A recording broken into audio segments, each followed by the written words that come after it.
Paula? Isso, Celso. Então, você com a palavra. Então, vamos lá. Boa tarde a todos. Deixa eu já compartilhar aqui.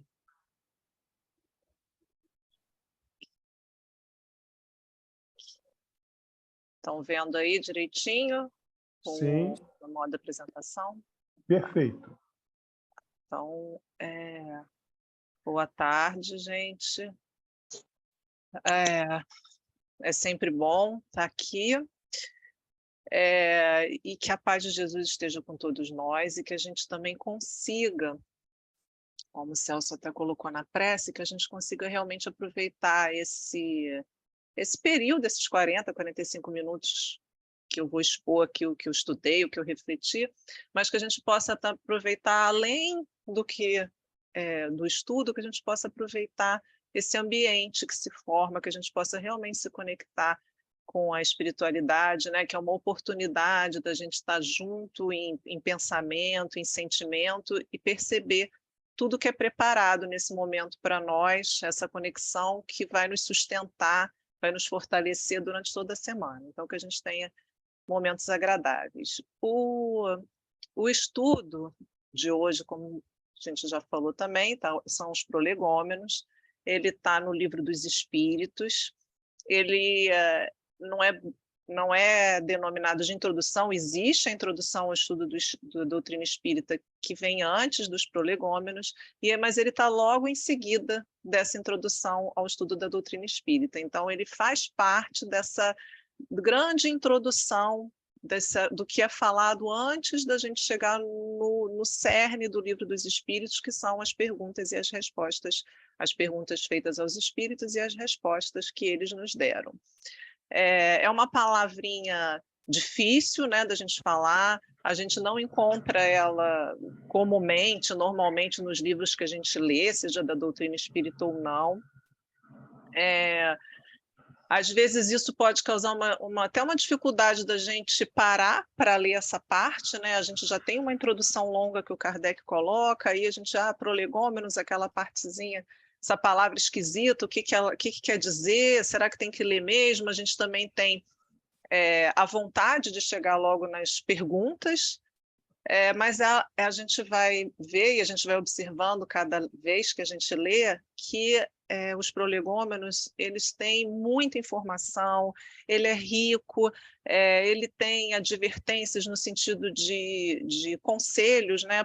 Não só para o Kardec, mas aquilo serve para todos nós, então é algo atual. Então é importante que a gente crie esse hábito de ler tanto a introdução, onde Kardec explica as palavras que ele vai utilizar, os termos, particularmente o significado que ele quer dar a esses termos, ele fala sobre toda a doutrina espírita. Nos prolegômenos ele também faz isso de uma forma bem resumida. Eu vou, do meio para o final do que eu vou falar, a gente vai ver, vai ler um pouquinho dos trechos dos prolegômenos, já que ele é pequeno, eu acho que dá para a gente ler e ir falando ao mesmo tempo sobre ele, mas antes eu vou trazer os significados de prolegômenos e também vou trazer um pouquinho de por que, além do que está escrito, ampliar esse conhecimento para a gente entender por que ele está colocado ali no início, qual foi o objetivo do Kardec, qual o contexto que ele foi escrito, por que teve essa necessidade de Kardec colocar esse texto entre a introdução e o início do livro propriamente dito. Bom, então, entendendo o que é prolegômenos, a etimologia, a origem da palavra, ela vem do grego prolegômeno, que significa dizer antecipadamente, dizer antes. Então, é um termo literário, derivado do grego, que significa as coisas que são ditas antes, né? Antes do texto principal. Então, aqui alguns significados: conjunto de noções preliminares de uma ciência, princípios, elementos. É um amplo texto introdutório que contém as noções preliminares necessárias à compreensão de um livro, uma introdução, um prefácio. No caso do Livro dos Espíritos, ele não é longo, ele é pequeno até.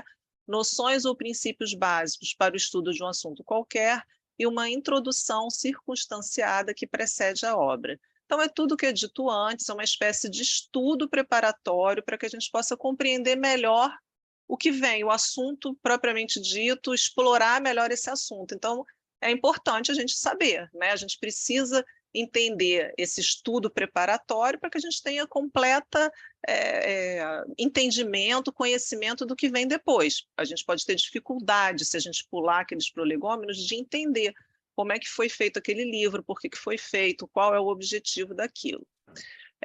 A finalidade dos prolegômenos, ela também não é um texto que vai te dar uma conclusão, ela vai apresentar os pressupostos básicos para que você, então, consiga entender, chegar à conclusão daquele estudo maior. Então, ela é a base para que a gente compreenda o estudo propriamente dito. Bom, então, entendemos o que é prolegômenos para qualquer livro que a gente pegue essa palavra, essa parte introdutória, né, como se fosse um prefácio, uma introdução. E aí a gente vai falar um pouquinho como que se deu o Livro dos Espíritos, já que a gente está fazendo uma introdução ao estudo da doutrina espírita, que faz parte do Prolegômenos. A gente vai lembrar um pouquinho do Livro dos Espíritos e o contexto também histórico em que ele se deu. Então, o Livro dos Espíritos, como a gente sabe, é o marco inicial da doutrina espírita. Né? Ele foi publicado, a primeira edição, em 18 de abril de 1857, então ele está prestes a fazer 166 anos. Embora já tenha 166 anos, não é algo tão antigo, né? Ele está mais próximo da gente. Ele é um marco no início do grande processo de regeneração da humanidade.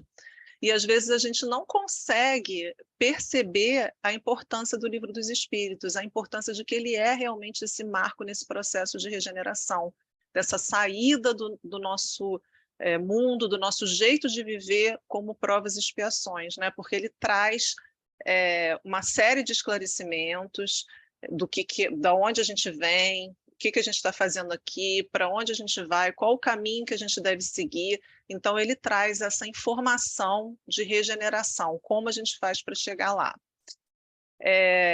Da mesma forma que quando Jesus, né, veio à Terra, e mesmo para aqueles que estavam ao redor dele, próximos dele, eles não conseguiam dimensionar a importância que Jesus teria para nós, né? A mensagem que ele estava trazendo, como aquilo era importante. Então, talvez a gente não consiga também ainda dimensionar essa importância do Livro dos Espíritos para a humanidade, né? Da mensagem que ele tem. Eu não estou falando aqui de espiritismo, mas da mensagem que traz o Livro dos Espíritos.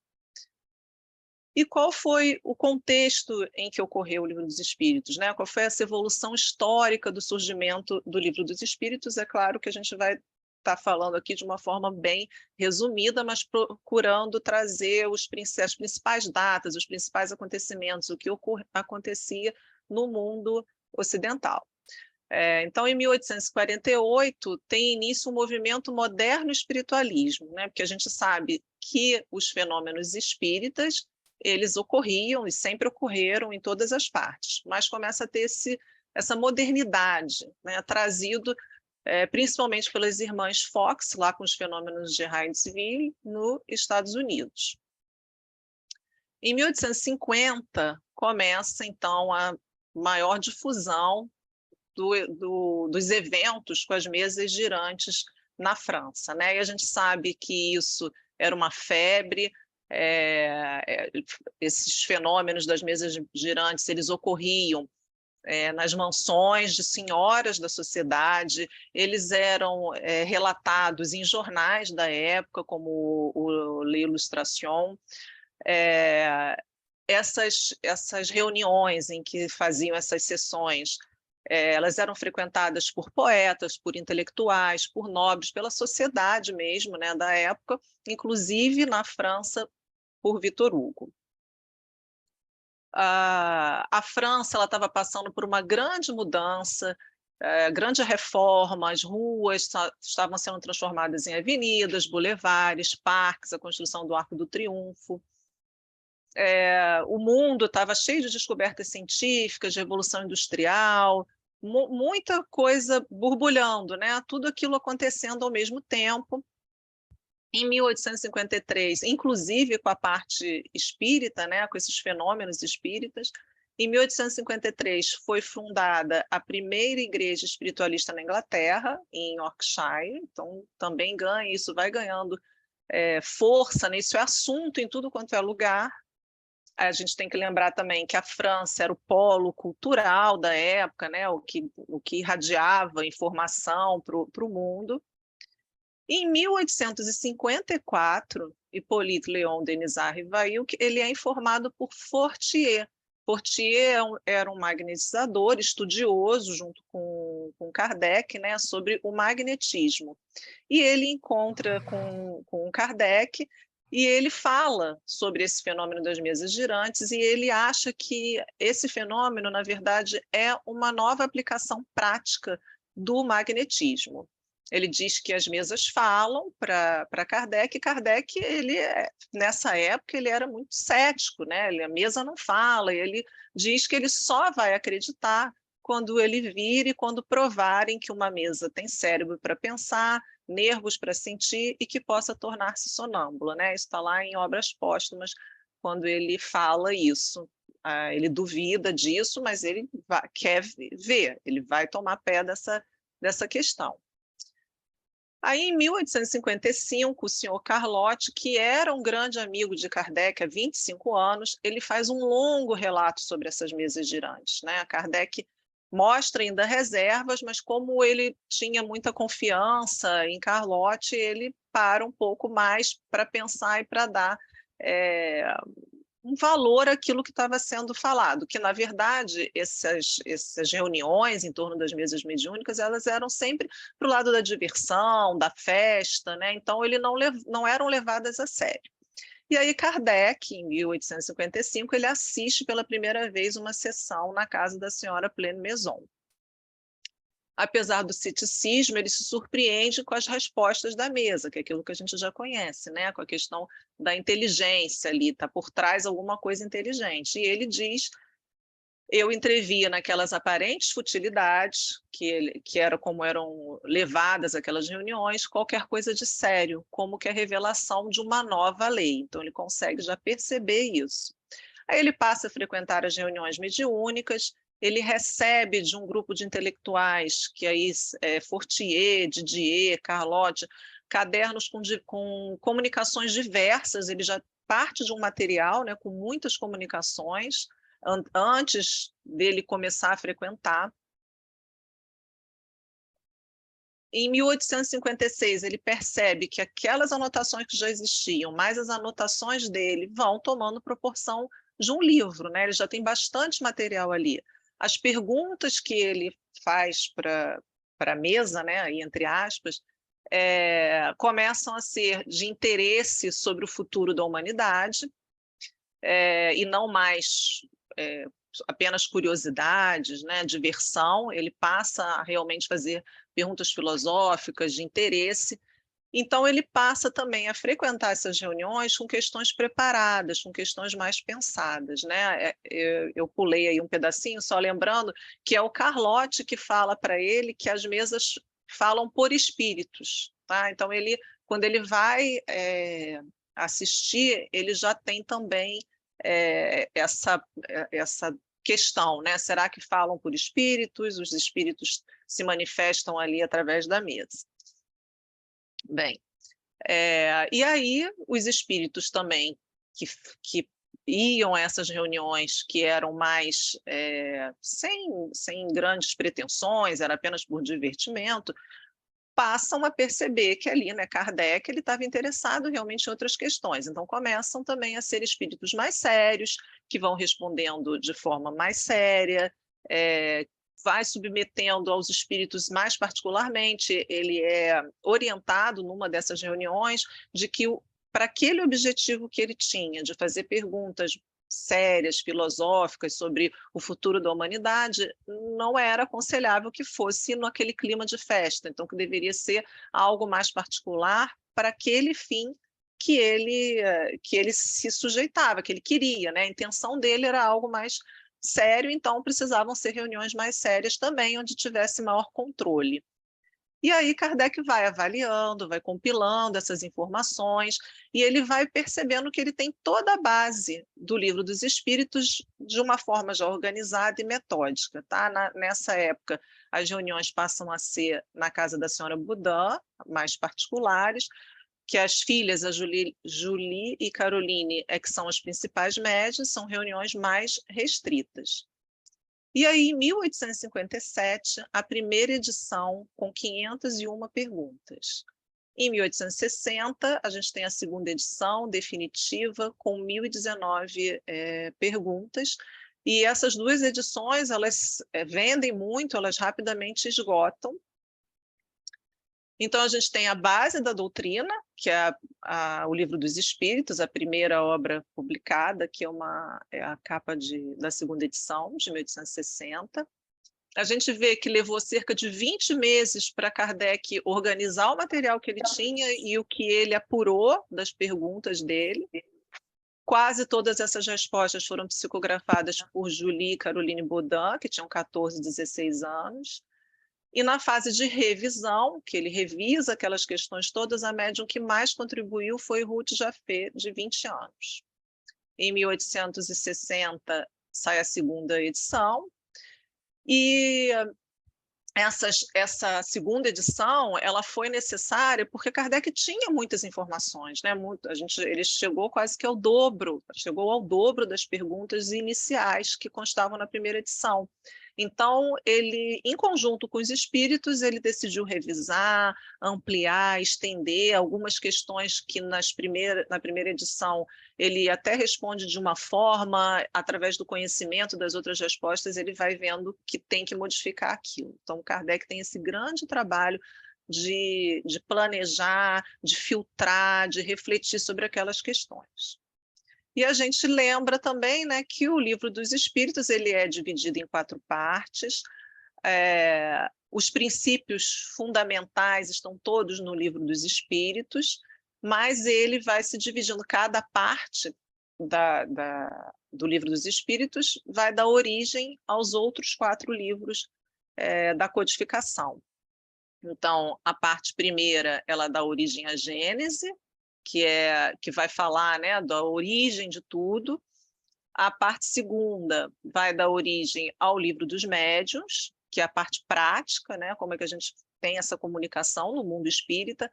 A parte terceira vai falar das leis morais no Evangelho segundo o Espiritismo, que é o nosso código de ação, é o nosso como a gente deve agir, está ali.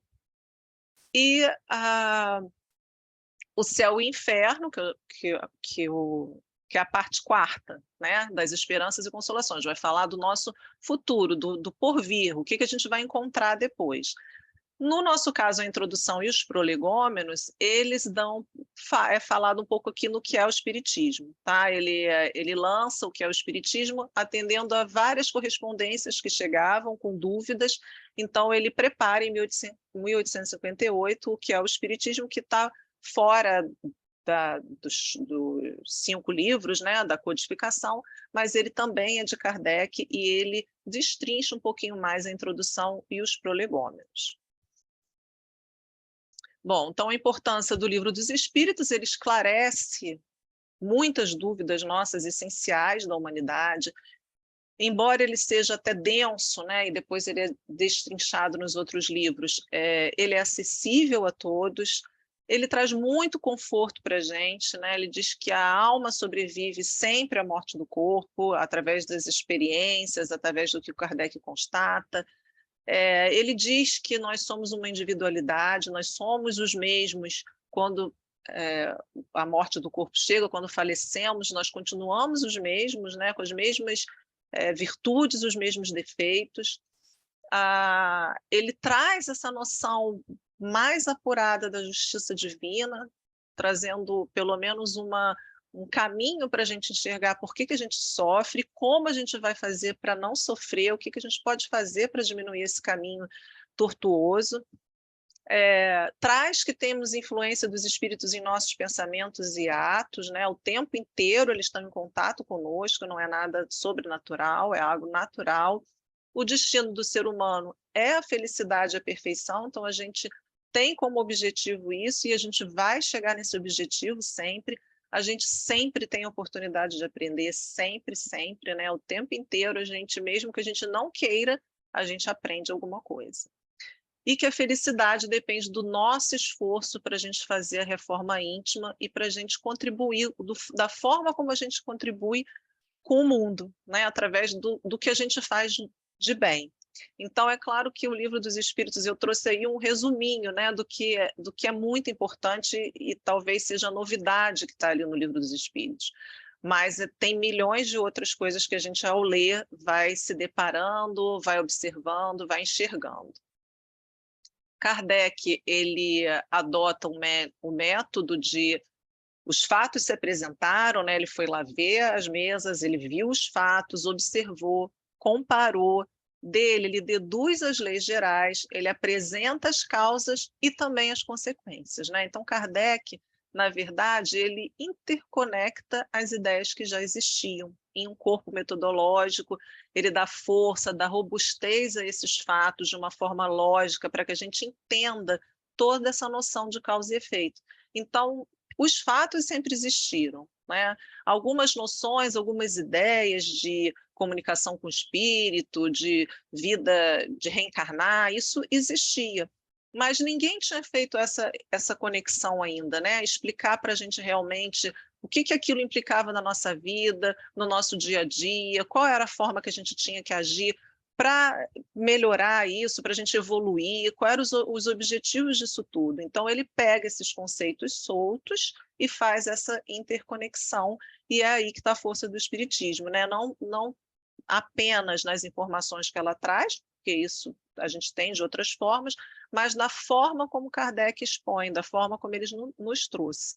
Então, esse método científico utilizado por Kardec se inicia com observação, ele implica em não julgar e se desprender de todos os preconceitos, né? Porque para que ele pudesse observar e tirar dali toda essa noção, essa questão de causa e consequência, de efeito, de ação e reação, ele não podia julgar, ele tinha que ser aquela página em branco, né, que a gente tenta ser, que a gente tenta chegar lá, e não ter preconceito, de forma que ele pudesse nos passar realmente o que os espíritos traziam, os conceitos de amor de Jesus, de sentimentos que a gente deve ter. E ele parte dessa ideia, né? Se é fato, se aquilo está acontecendo, tem que haver uma razão para ela ocorrer. Bem, aí a gente, então, chega na parte propriamente dita dos prolegômenos, né? É importante, eu trouxe toda essa questão antes do contexto, da importância do Livro dos Espíritos, porque o Prolegômenos, ele é um resumo, né? Kardec, ele traz todos esses fatos de maneira bem reduzida, resumida nos Prolegômenos, e a intenção é que a gente realmente enxergue além do que está escrito, que a gente entenda por que ele colocou isso ali. Então, a gente vai ler, eu vou ler agora um pouquinho, a gente lê junto, para que a gente entenda, e já que ele é pequeno, acho que cabe a gente ler um pouquinho e a gente vai comentando e conversando aqui ao final de cada parágrafo. Então, ele traz fenômenos, isso ainda é ele escrevendo, né? A introdução ao livro Introdução à Doutrina Espírita é toda Kardec redigindo. Agora, nos prolegômenos, ele traz essa introduçãozinha e depois ele traz a palavra dos espíritos. Fenômenos alheios às leis da ciência humana se dão por toda parte, revelando na causa que os produz a ação de uma vontade livre e inteligente. Então, ele traz que isso acontecia em toda a sociedade, mas que ali deve ter uma causa. A razão diz que um efeito inteligente há de ter como causa uma força inteligente, e os fatos hão provado que essa força é capaz de entrar em comunicação com os homens por meio de sinais materiais. Então, se aquele efeito é inteligente, é porque tem uma causa inteligente ali por trás, né? Que é toda a base do raciocínio de Kardec. Interrogada acerca da sua natureza, essa força declarou pertencer ao mundo dos seres espirituais que se despojaram do invólucro corporal do homem. Assim é que foi revelada a doutrina dos espíritos, né? Então, nesses 3 parágrafos, ele conta a história, né? Como que ele chegou ao livro dos espíritos e da onde que ele deduziu, como ele chegou à conclusão de que eram espíritos que estavam ali. As comunicações entre o mundo espírita e o mundo corpóreo estão na ordem natural das coisas e não constituem fato sobrenatural, tanto que de tais comunicações se acham vestígios entre todos os povos e em todas as épocas. Hoje se generalizaram e tornaram patentes a todos. Então ele traz essa questão de que não tem nada de sobrenatural, aquilo não é um fenômeno sem explicações, aquilo ali é natural, acontece a comunicação entre os espíritos o tempo inteiro. Os espíritos têm por missão instruir e esclarecer os homens, abrindo uma nova era para a regeneração da humanidade. Então, a intenção dele era mostrar isso, que os espíritos que o aconselharam ali e que o ampararam durante o livro dos espíritos, nesse processo, né, de escrita do livro dos espíritos, eles estão ali para nos instruir, para nos esclarecer, para que a gente inicie essa nova era de regeneração. Então, lá nos prolegômenos, ele já está falando dessa questão da regeneração da humanidade, ele já tinha essa noção de como isso era importante para a regeneração. Este livro é o repositório de seus ensinos, foi escrito por ordem e mediante ditado de espíritos superiores para estabelecer os fundamentos de uma filosofia racional, isenta dos preconceitos do espírito de sistema.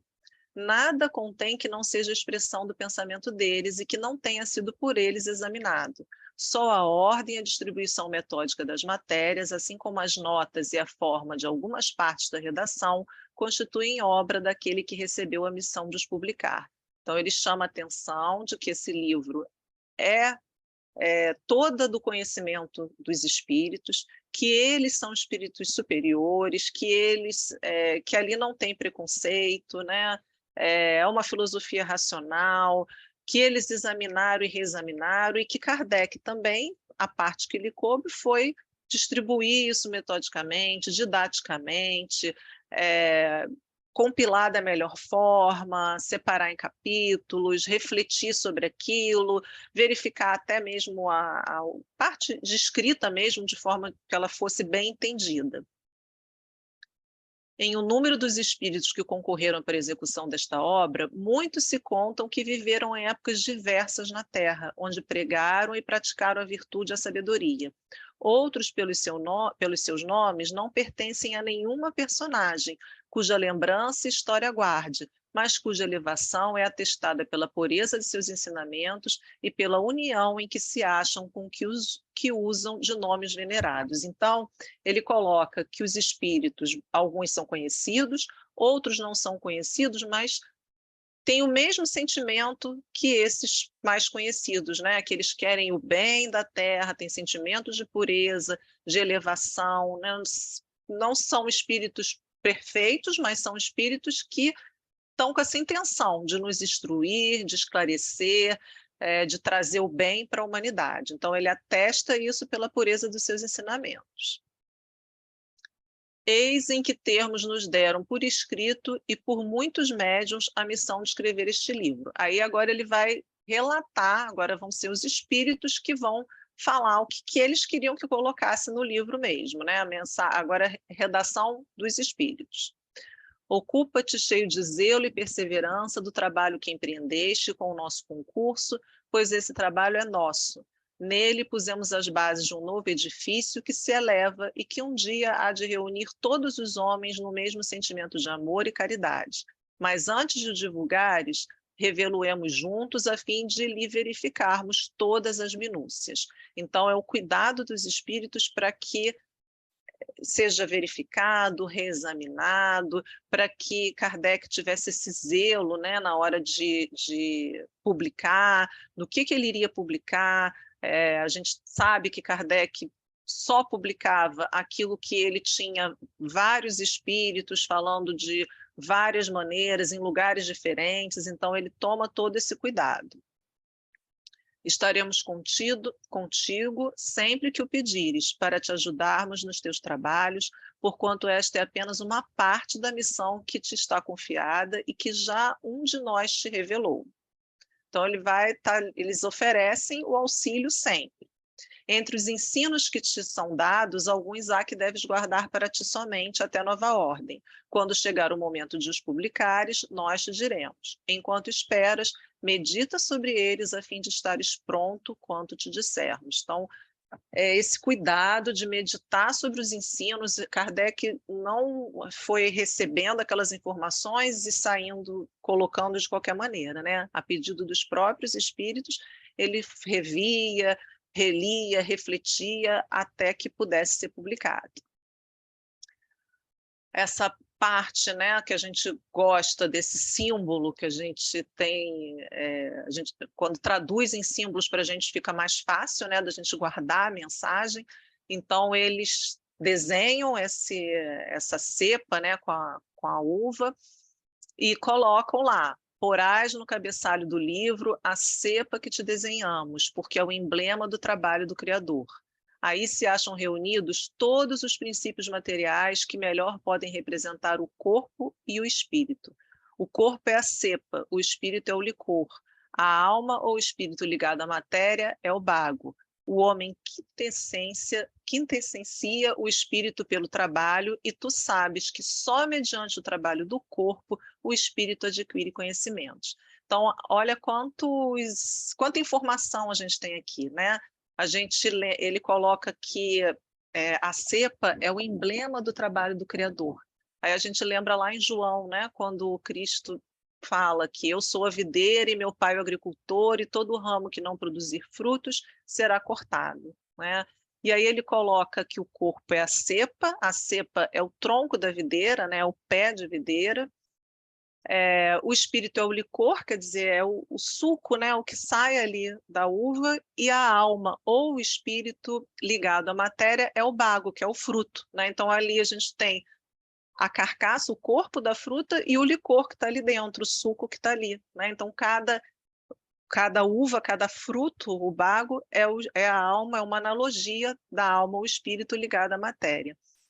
E aí ele ainda fala mais, né? Ele fala que o homem quintessencia o espírito pelo trabalho, né? Então ele traz como uma quintessência o trabalho, né? Como o trabalho é importante para a gente, e o trabalho no corpo, a gente encarnado, a gente adquire esses conhecimentos todos, a gente faz esse trabalho de quintessenciar.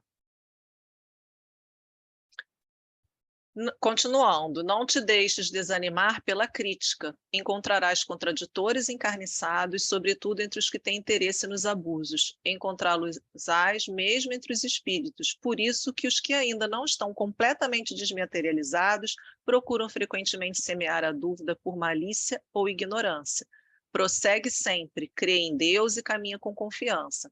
Aqui estaremos para te amparar, e vem próximo o tempo em que a verdade brilhará de todos os lados. Então, são as advertências, os conselhos que eram para Kardec, mas eles caem para a gente até hoje, né? Como coisas atuais, que a gente não tem que se desanimar, que a gente tem que seguir, a gente tem que entender que esses espíritos que acabam atrapalhando, eles estão ali por ignorância, muitas vezes, então que a gente tem que crer em Deus com confiança e caminhar nessa confiança.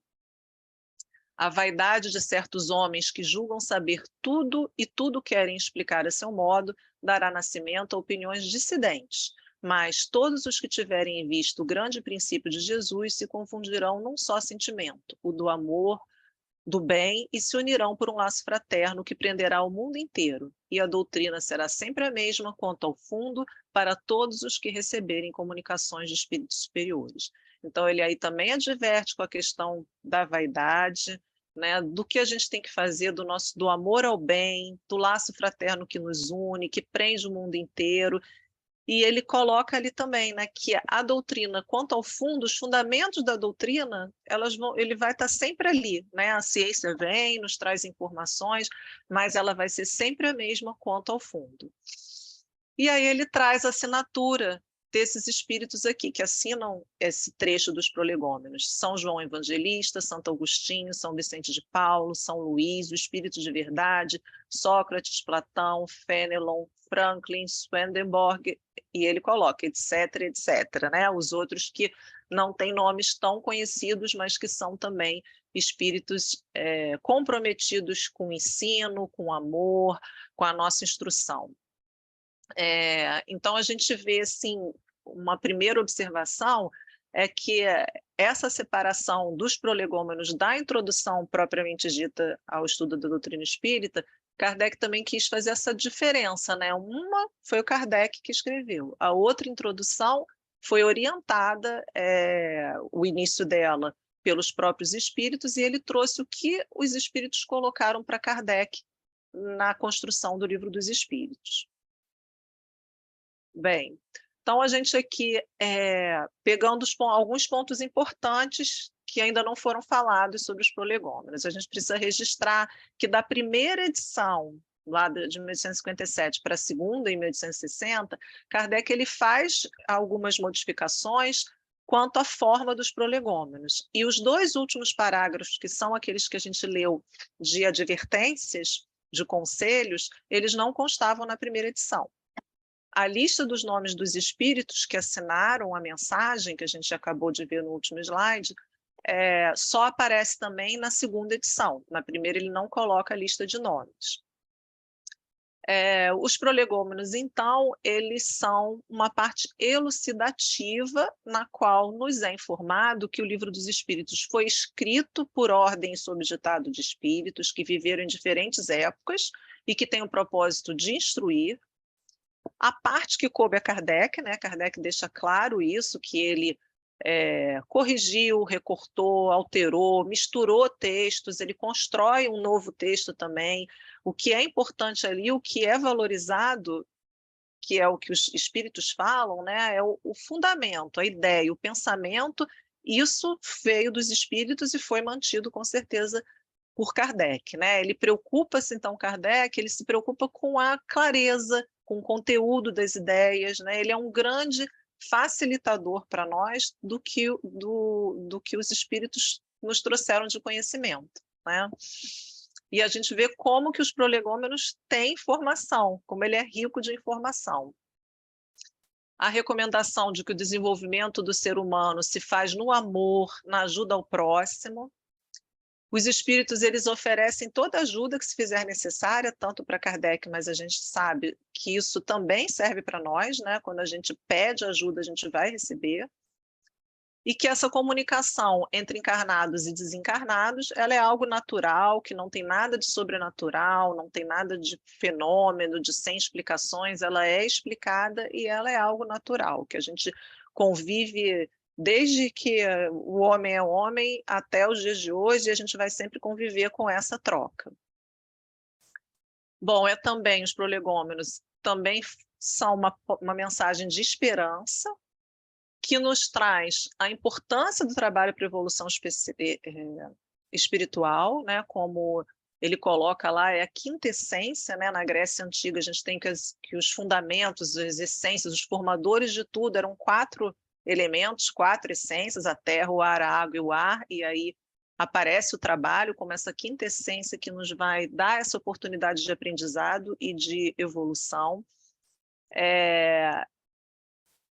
Como eu já falei, é uma advertência, um conselho para todos, não apenas para Kardec. Ela é atemporal, vai falar de vaidade, de orgulho, de egoísmo, que a gente sabe que isso daí vai afastar essa assistência dos próprios espíritos, isso vai ser uma barreira para a nossa evolução, então a gente precisa estar atento a isso, que a gente precisa fortalecer a nossa fé, seguir adiante, sem inquietação, né? Através do conhecimento, a cada hora a gente vai conhecendo mais, um pouquinho mais, e nos impulsiona para que a gente faça o melhor que a gente pode, né, que é o caminho do bem, do amor, e com confiança. É a base para a evolução, para a assistência dos bons espíritos, é a humildade e o desinteresse. E aí eu lembro também da página que o Celso leu no início, falando de conhecer a verdade, que essa verdade nos dá liberdade, né, e que a gente passa a enxergar o mundo de outra forma, que a gente não pode só querer enxergar a nossa verdade, né, só enxergar aquilo que a gente olha do nosso ângulo, mas que a gente tem que olhar dos outros ângulos também, para que a gente entenda, para que a gente conheça essa verdade toda e todo esse ensinamento. Após essa preparação propiciada pela introdução ao estudo da doutrina espírita, que foi lá a introdução propriamente dita, onde Kardec é o autor, e pelos prolegômenos, que são os vários espíritos, né, que é aquilo que precisa ser dito antes do estudo propriamente dito, a gente fica mais preparado para perceber esses novos conhecimentos e esses referenciais à humanidade. A gente fica mais preparado para olhar a vida sob vários ângulos, para que a gente entenda o outro, para que a gente compreenda o que a gente está fazendo aqui e o que a gente pode melhorar. Reafirma a grandeza, a misericórdia, a justiça e o amor de Deus. Bom, gente, para encerrar, eu trouxe esse pedacinho aqui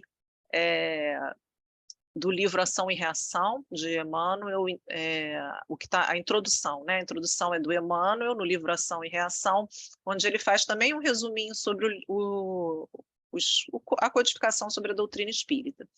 Os princípios codificados por Allan Kardec abrem uma nova era dos caminhos traçados por Jesus ao verdadeiro progresso da alma, compelindo a auscultação de si mesmo, e explicam que o Espiritismo, por isso mesmo, é o disciplinador de nossa liberdade, não apenas para que tenhamos na Terra uma vida social dignificante, mas também para que tenhamos, no campo do espírito, uma vida individual harmoniosa, devidamente ajustada aos impositivos da vida universal perfeita, consoante as normas de eterna justiça elaborados pelo supremo equilíbrio das leis de Deus. Então, que a gente consiga realmente cada vez mais estudar, se aprofundar em toda a codificação, em todos os livros, porque isso realmente abre essa nova era para a gente se transformar, para a gente ajudar nessa transformação do nosso mundo, da humanidade, né, disciplinando a nossa liberdade, para que a gente faça isso observando sobre todos os ângulos, entendendo o outro, aumentando realmente essa nossa capacidade de amar e esse nosso entendimento do que é o amor. Então era isso, gente. Obrigada, espero que eu tenha dado conta aí dos prolegômenos. Paula, olha, muito obrigado. O seu estudo foi, sobretudo,